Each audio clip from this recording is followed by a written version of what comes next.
We have news that you've been waiting for a long time. The 8-year assault on your Second Amendment freedoms has come to a crashing end. That, of course, was the president speaking to the NRA this spring. Now, he's still just as committed to the Second Amendment, so much so he won't even discuss any new gun control measures, even in the wake of the deadliest shooting in U.S. history. Now, after several days of silence, the NRA itself has finally issued a statement. Here is part of it. In the aftermath of the evil and senseless attack in Las Vegas, the American people are looking for answers as to how future tragedies can be prevented.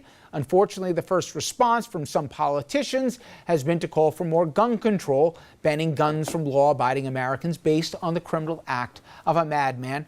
It will do nothing to prevent future attacks. Now, the NRA also did comment on bump stocks. Now, those are the devices that can turn semi-automatic weapons into fully automatic weapons. There you see a demonstration there. Las Vegas shooter, he used those. The NRA wants the government to review whether these devices comply with federal law, and it also mentioned them in its statement, saying the NRA believes that devices designed to allow semi-automatic rifles to function like fully automatic rifles should be subjected to additional regulations. Even Republicans, like Speaker Paul Ryan, they're open to discussing banning them. Republican-sponsored bill to do that is in the works. Democrats, of course, fully behind that. They also favor several other common-sense approaches. One of them, a bill sponsored by Connecticut Congresswoman Elizabeth Esty, who we just spoke with yesterday in the program. Senator Blumenthal, also a frequent guest here, and Congressman Adam Schiff out of California. They want to end the gun industry's shield from lawsuits and liability from the deadly products. I would not hold their breath. Universal background checks, which would end the gun show and internet loopholes, are also being pushed by Democrats. So are assault weapon bans. Tell me if you've heard this before. By the way, both of those things overwhelmingly supported by voters. Don't trust me. Take a look at these numbers here. Background checks. More than 90%, more than even 90% of gun owners support it. You'll have to trust me. There's a graphic. So 94% of all Americans, and think of this, 92% of gun owners in this country, and more than 3/4 of NRA members support universal background checks, but yet we are no closer to that becoming a reality. And when it comes to assault weapon bans, again, by almost a 2-to-1 margin, people say yes, they support that as well. Let's bring in our panel right now to discuss this. Richard Brodsky, former Democratic New York State Assemblyman from Westchester County, and so much more. Dominic Carter, political journalist and author, just back from lovely Newark covering the Menendez trial. Charlie King, co-chairman at Mercury LLC, is also a senior advisor to Governor Andrew Cuomo's re-election campaign. More on that later. And Andrew Whitman, our senior political correspondent. Just one point of clarity here, Andrew. It's in its form, but there's also substance. They're trying to get the ATF to take care of this, the folks in Congress. They don't want to have a vote on any form of restrictions or cutting back on the fact on turning these semi-automatic weapons into fully automatics. They'd rather the FBI handle this completely. That way, this doesn't become a debate into something bigger. I don't think there's a big appetite in Washington to really get into the substance of this. I don't think there's a big appetite either from lawmakers or from the Trump ATF, which there would have to issue new regulations on this. And you know how the Trump administration feels about regulations. I think they'll do it. And keep in mind, the NRA is not necessarily behind that change. They're just advocating that it should be looked at this point. So the devil's in the details. Don't minimize. I'm not minimizing. Somebody made a call and said, get on the train before it leaves the station. And the NRA, whatever else you can say about them, they ain't stupid. When they admitted that there are laws that could be passed that could deal with the firearms problem, they changed a fundamental, foundational principle. But they want to make sure that these they want to see if they're in compliance or out of compliance with these current laws. They're not advocating for new laws. They know they are.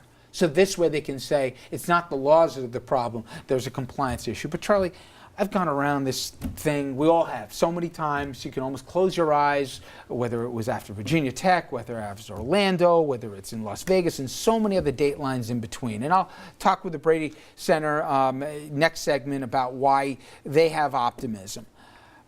Maybe I'm just jaded here, but same story, different place. Why or when do you think, if Newtown didn't do it, that this conversation changes in Congress, given all the realities, the money, the NRA, and all the moving parts that we already know? You know, I think that there ultimately does come a point where the killings and the death just becomes to be just too much, even for hard-headed Republicans. It just becomes too much.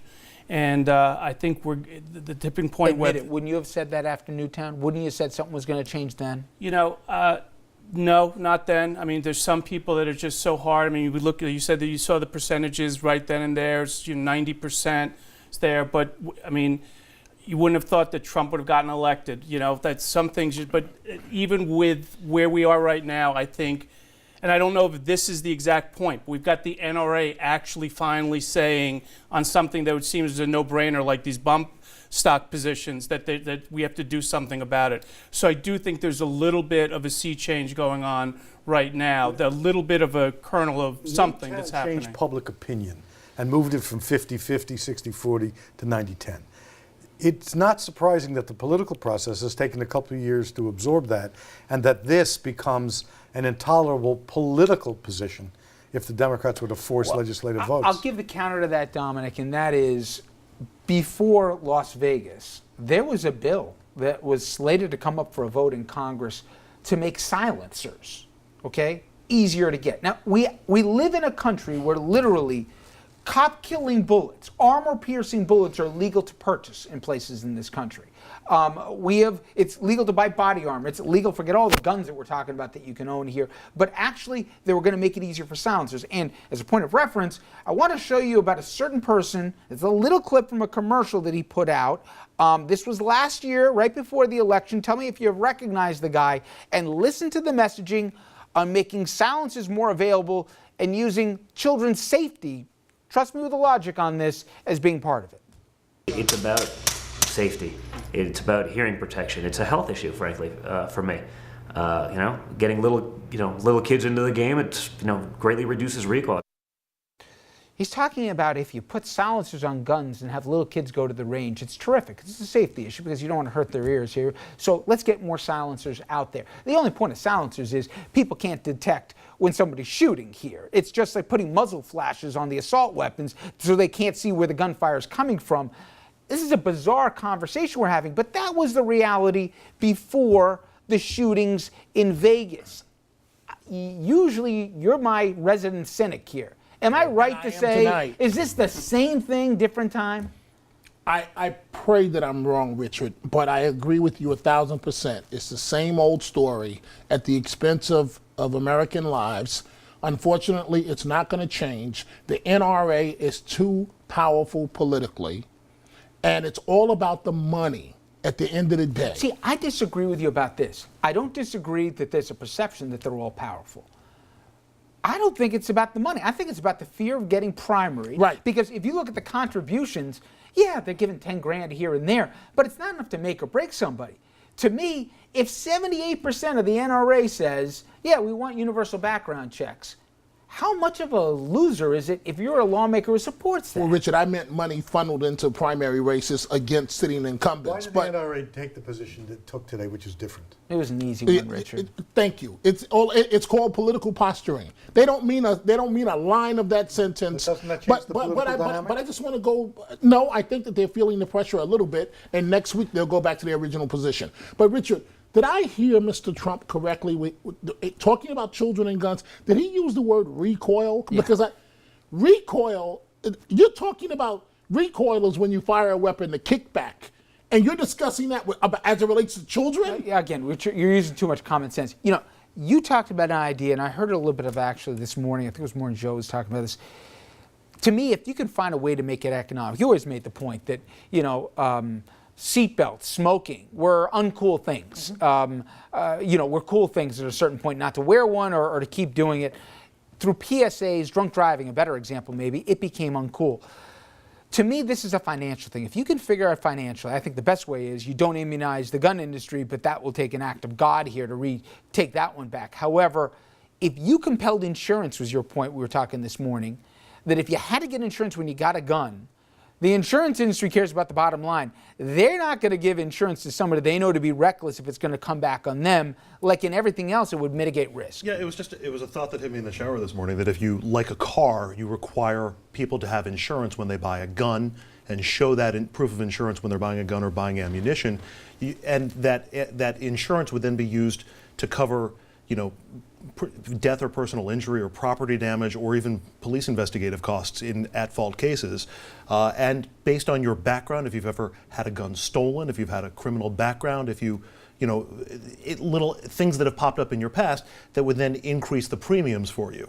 It wouldn't prevent anybody from getting a gun, but it would make it more expensive, and it would make it more expensive particularly for people who are bigger risks when purchasing guns. I hope that not a lot of people watch this particular show, because I'm actually going to agree with Richard Brodsky, which is... What are you doing? No, I'm not maturing. I think it's senility. But, I know. Welcome to the show. But anyway... I think that what is happening in this country is that when you see what's going on with these killings, that America is saying the morons in Congress, even the ones who support the right to bear arms, that even morons can figure out how we can protect our right to bear arms and stop these senseless killings and stop the way that these guns are proliferating across our landscape. So I disagree respectfully with a guy I agree with most of the time, and that somehow they're like, can Congress figure this out? It's a simple I got to hit a break really quickly, 10 seconds. The experience that Andrew Cuomo did when he did the SAFE Act, okay? And I know it's a blue state and it's a lot easier than trying to do it in Arkansas or something else here or Utah, but at the end of the day, was he surprised that more people came on board than he thought would? It didn't take as much arm twisting as maybe at the end of the day, or not? Don't tell him about the arm twisting. Well, you were there, so you can answer the question. The answer is he twisted a lot of arms, and he wasn't easy, and some people paid politically eventually, but they did the right thing, and the governor was right to do what he did. All right, coming up next, NRA, as Dominic said, they spend millions of dollars on campaign donations and commercials to make sure gun rights are not restricted. On the other side are groups like the Brady campaign. Its co-president, she'll join me next on how it fights the good fight for gun control and whether or not Vegas will change a damn thing.